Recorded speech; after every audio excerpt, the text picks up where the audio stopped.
Hey guys, Ian here from the Gamers Gaiden, and this week I'm going to be taking a look at a game called 1980X. Now, this is almost like a compilation of 5 different, like classic arcade kind of games, all of which are open and available when you finish the game. Kind of going to take a look at each one individually, and then kind of maybe give some final thoughts on the game itself. So the first game that you play is a classic kind of arcade beat 'em up, sort of like Streets of Rage, called Beating Heart. And you know what? I actually had quite a bit of fun with Beating Heart. It's not too overly complicated. You've only got a jump button and like an attack button. You can use them both together, give you like a jump kick. Pretty simple. It's only as most of the games are. It's fairly short. I think this one was probably around the 5 to 10 minute mark. And it's not like you can really go back and there's extra unlockables. As far as I know, once you kind of have finished it, there's really not much else there. It just kind of presents these things, and it tells an overarching story through the use of these classic games. The story I'll kind of get into a little bit further into this, but yeah, Beating Heart was totally competent. I mean, it kind of it really gave you those Streets of Rage vibes.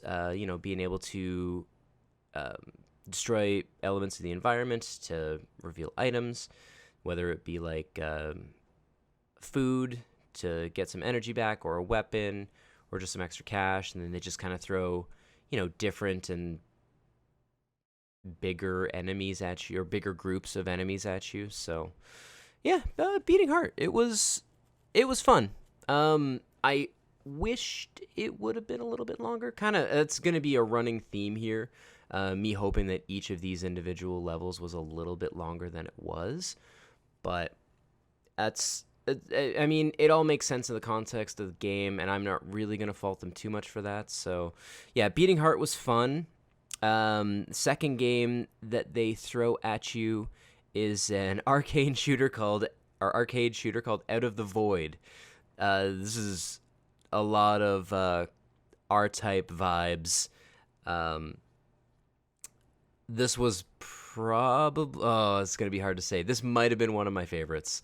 I really enjoyed this. This one could have been longer. It was, I guess in the probably, I would say 3 stages, each of which sort of has like a bit of a boss fight. You have these like mini bosses, and then at the very end of it, you do get a final boss, which was super, super cool. I really enjoyed that.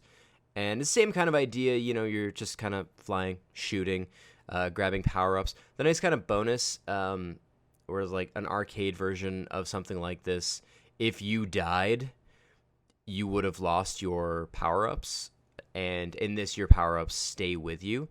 So to me, that was a huge plus, because I did die a whole bunch when I started playing this. Also, your ship had 3 hits, which I thought was kind of great, and you had 3 lives on top of that.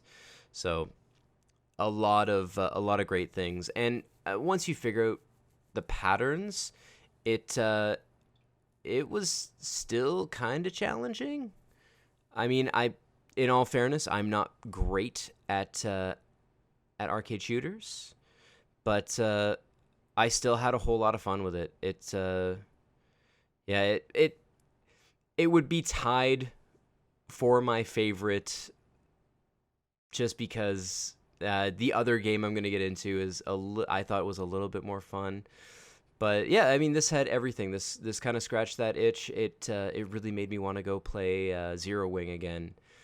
Not just because of the meme, because it actually is a really good game. It's probably, as far as like things like this go, might have been my favorite. But that's a different story. But yeah, Out of the Void, completely competent. It's something I probably would go back and play again now that I've unlocked all of them. So some of the other ones I might not, but this one I definitely would go back and play again if I just wanted to, it's 10 minutes of something.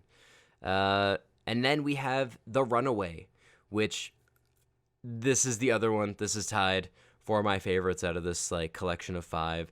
This is kind of a outrun style racer. I mean, you're really just racing against the clock and avoiding traffic. It definitely invokes a lot of the feelings of Outrun, as well as any of the like cruising games. Just no car selection. You're just bam, here you go. But I mean, you've got this like Testarossa looking like thing, so you can't really complain too much. It's pretty cool looking, and you do go through a couple of different environments. This one probably was the shortest of all of the games, which is a huge bummer. It might have been a little bit longer, but they do kind of use the later parts of the Runaway as a actual story device, whereas a lot of the other games, they don't really use that. Most of the other games are just like, here you are, this is the game, play it, and then the story kind of moves on from there. Whereas with this, they actually started incorporating some of the dialogue from outside of the game in the game, which it works. It for sure works in the context of the game, but I think it's probably what slowed this down a little bit. But I had a lot of fun with this. I mean, you're just racing against the clock. Every time you hit a checkpoint, it adds on extra time. You dodge traffic, just try to go fast. The Sonic the Hedgehog of racing games. And yeah, I would, again, this is something that I would play individually. I would load this up and play this on its own and not feel like I missed anything, right? The soundtrack was amazing. This and Out of the Void have 2 of my favorite songs from the entire game collection. They really do hit that like retro wave kind of sound perfectly. So I was really, really thrilled with this one. Could have been a little bit longer, but I mean, yeah, you know what you're getting into. Like, this game's probably 2 hours long at most. So next up, we have Shadow Play, which is the second longest, I would say, of the games. Actually, it may even be the longest, depending on kind of how much time you spend with the last one. This is sort of like an endless runner, kind of Shinobi-esque sort of thing. It does borrow a lot from the endless runner kind of genre. Actually, the weird thing is, it reminded me a lot playing it of playing Bit Trip Runner. Just a lot of the similar mechanics. You know, you had the attack, the jump, the slide, and yeah, it was very much that. You know, you're just kind of like dodging the appropriate things. You're collecting these power-ups, which power up your sword slash, which I thought was kind of cool. You do a little bit more damage. One little bit of a bummer was I kind of found the controls a little bit floaty in this section. Like, they weren't super responsive, but I mean, not like, it wasn't the end of the world, and doesn't make the game unplayable by any stretch, but yeah. And finally, we have Kill Screen, which it could be the longest depending. This is very much a dungeon crawling RPG. It's not fantasy though. It's more like cyberpunk, which I thought was kind of cool. They made it look like you're wandering around the inside of a computer. I mean, 80s computer, but you know, you're fighting off like programs and that kind of stuff. I mean, you're still ultimately trying to kill 3 dragons, but I really dug the whole like level up thing, and I like that, you know, it keeps throwing messages at you. It keeps track of all your movements on the side. You know, you've got the 3 different attacks, which different enemies are going to be weak to, which you got to find ways to exploit. And then you can only heal once per combat, which I thought was really cool. It makes it a little bit more challenging. You kind of have to plan things out a bit between leveling up at when you or healing when you level up, I should say, and using your actual healing spell. So, you know, making sure before you go into a boss fight, you're actually at full health instead of going in halfway through, because you can't just like pause it and heal. It was really cool. was very well done.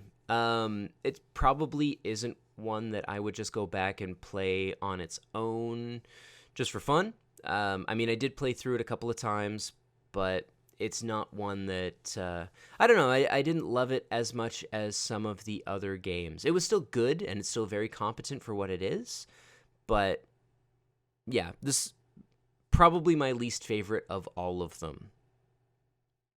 And yeah, so that kind of covers all of the games. Now, the story itself is told separately through these like beautiful pixel art, like cinematics almost.